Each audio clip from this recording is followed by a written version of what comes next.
Today, I am going to do a book recommendation video based off of one of my favorite characters from Baldur's Gate 3. We're going to focus on one of the most popular ones, and that is Astarion. Another thing that I like about Astarion, a lot of people like about Astarion, is the fact that his character arc is centered around his pursuit and desire for freedom. So we all can relate to wanting freedom. And that freedom is not a guarantee, it is something that you do have to fight for. And so it was very interesting seeing how Astarion tried to fight for it. Many times he talks about how the tadpole, even though it is kind of a ticking time bomb of doom for all of them, but the tadpole actually is a tool for his freedom, because the tadpole allows him to resist his vampire master's influence and also allows him to walk around in the sun. But because it is only a temporary stopgap measure and it will go away one day, either when they get the tadpole out and he gets the tadpole out of his head, or if the tadpole turns him into a mind flayer. So because he knows that is not a permanent solution, he's always looking for another one. The one that presents itself is by taking the place of his vampire master and becoming the new vampire master. So then he is no longer under control of a master, because he is one, and he can walk in the sun if he undergoes this ritual. But it is made clear that should he choose that, he would likely enter the cycle of abuse that his own vampire master underwent when his vampire master was a spawn. The cycle of abuse of being abused or abuser. So there is no one clear way, one clear path to freedom, to total freedom, because one can argue being in a cycle of abuse is not freedom. Being abused or being the abuser is not freedom, true freedom. So his desire for freedom and his desire for power are constantly at odds with one another, which adds tension and makes me even more interested in his character arc. Some characters I can recommend that a part of their character arc was their pursuit and desire for freedom would be the Darkling from Shadow and Bone by Leigh Bardugo. Initially, his number one goal, and still to some extent his goal always is, the pursuit of freedom for Grisha, which are the magic users of the kingdom, because they are often persecuted by non-magic users. He creates Grisha army as part of the kingdom, so he is still serving the non-magical king, but by creating this army and being useful to the non-magical king, the Grisha are protected to some extent. But we find as the trilogy goes on that he also has a desire for power, and often that conflicts with his original desire of freedom for all Grisha, because he gets greedy in his pursuit of power. He starts making enemies of his friends, of allies. He becomes willing to sacrifice those he swore to protect. He's willing to take away freedoms of those he was sworn to protect in his pursuit of power. His character arc is a good example of how pursuit of power is not necessarily pursuit of freedom. To some extent, initially, his pursuit of power made a step towards protecting Grisha, but clearly he can take it too far. I'd also recommend The Diary of Anne Frank, because Anne Frank, as many of you have probably heard of her, was a Jew in Amsterdam during Nazi Germany occupation during World War II. And her family was stuck hiding in a building compartment for months and months and months so that they wouldn't be caught by the Germans and sent to a concentration camp or killed. And her diary describes her day-to-day life stuck inside with her family as a teenage girl who every day wished for any bits of freedom she can get, any bits of the outside world, and what she would dream for herself, for her life when they finally could get out and be free. I'd also recommend Inej from the Six of Crows duology by Leigh Bardugo. She is a slave working in a brothel. She was kidnapped as a child by slavers and put into servitude. So her character arc and her character motivation is finding a way to be free of her indenture, to be free of the brothel, to be her own person, not owned by anybody. Part of the way she does that is by learning skills. In this case, she learns a lot of stealth skills so that she becomes useful to Kaz Brecker, who is a crime boss, and he will hire her out sometimes so that she can slowly earn enough money herself to buy her indenture, buy her freedom back. So she is actually a character that does show how,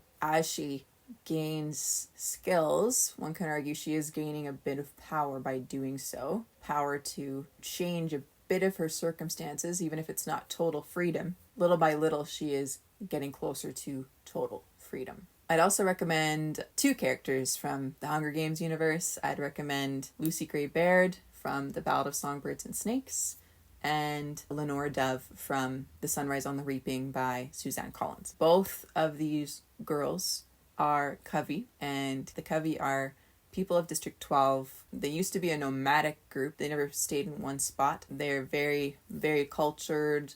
They like music, they like art, and above everything, they desire freedom. Freedom to feel, freedom to be, freedom to make, and persecution that the capital presents to them. The Covey, through these two characters, demonstrate power through their music. Lucy Gray Baird literally is a singer, musician, and through their songs and their music and the words in these songs and in their symbols, they force people to confront uncomfortable emotions and rebellious ideas that they might not have been thinking before, but now they are. They realize they're not alone in their thoughts of the capital rule being wrong, and that there are people who dream of a better world, and that is why ideas are so important, because everything begins with an idea, and finding ways to spread those ideas is the first step to freedom. The Covey, through these two characters, show many ways in which power and freedom can go together, because even though they are persecuted and oppressed under the capital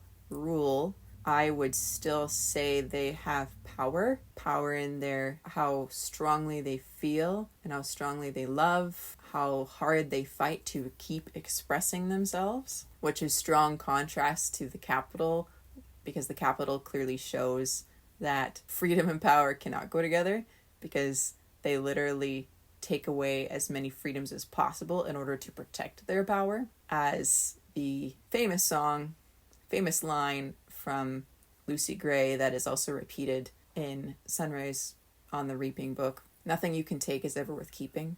So they show that as long as you are free to think, free to feel, you always have power, because no one can take those away from you. Another reason people like Astarion is this I can save him arc. He is presented with redeemable qualities, even though he is, as we discussed, kind of bloodthirsty, kind of likes violence, very much wants power, but he is presented with redeemable qualities, which leaves an opening for us game players to not give up on him and want him to change his ways and become a healthier person. Now, I am one of those people that thinks that I can fix him idea is toxic in real life, because it is not anybody's job to fix another person. It is that person's job to fix themselves if they want it. But obviously this is a video game. The character is literally programmed to want and seek and accept your influence. So therefore the I can fix him dynamic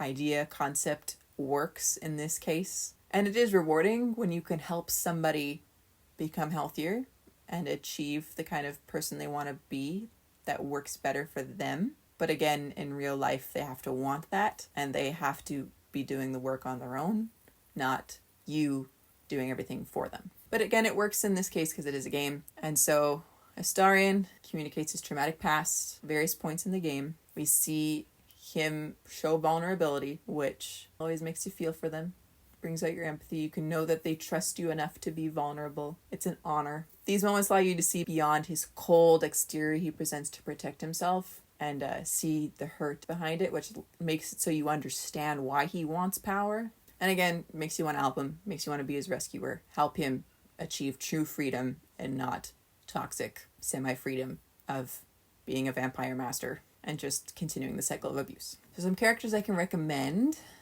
that also kind of have the I can fix them dynamic idea going for them would be Kaz Brekker from the Six of Crows duology by Lee Berdugo. He also has a very traumatic past where he lost his entire family and fortune.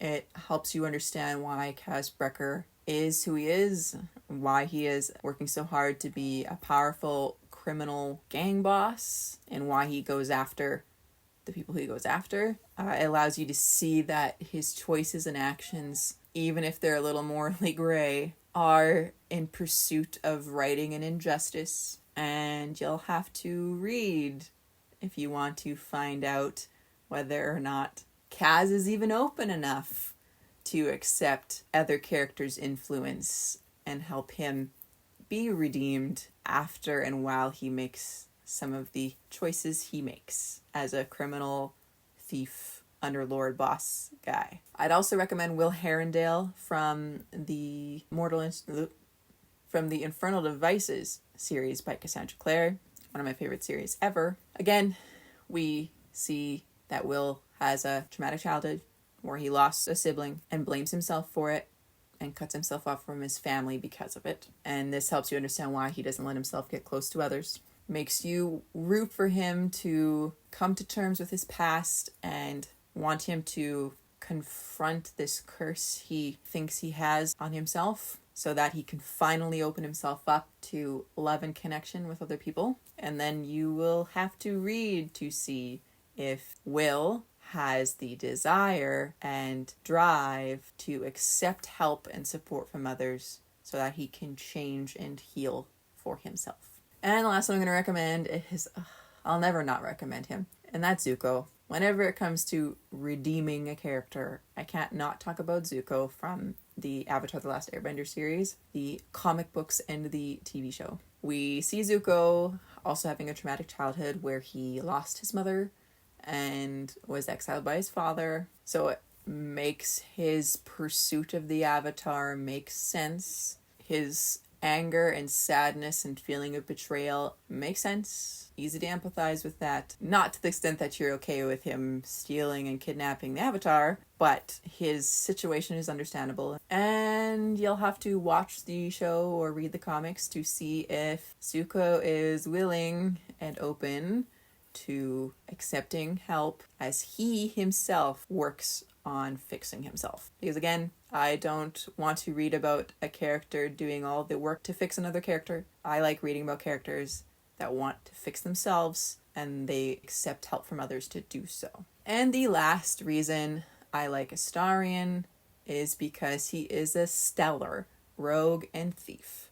Again, part of the reason why I always had him in my party, no matter where we went, he never stayed at camp, was because his rogue skills were so high. Literally, after I got special stealth gloves and other equipment that I could put on him that increased his dexterity and thieving skills, that basically it got to a point where there was never a lock or a door he couldn't unlock on the first try. And there are locks and traps in every single spot you go in Baldur's Gate 3. So therefore I never left him behind. So some great thieves or rogues that I can recommend to you from books that I love would be Kaz Brekker from the Six of Crows duology. Kaz Brekker is a very famous, very skilled thief. He can lockpick, he does card tricks, he does sleight of hand. He also has a deep knowledge and many connections to Ketterdam, the city's underground, criminal underground. He's also a very smart leader and strong negotiator. So he can use this reputation, influence, and knowledge in order to get what he wants. And if that's a grand heist, stealing something is seemingly unstealable, he has the skill for it. And also, I would recommend Liesel from the Book Thief, because, as mentioned in the title, Liesel is a book thief. She steals books mainly because of her desire to read. She wants to learn to read.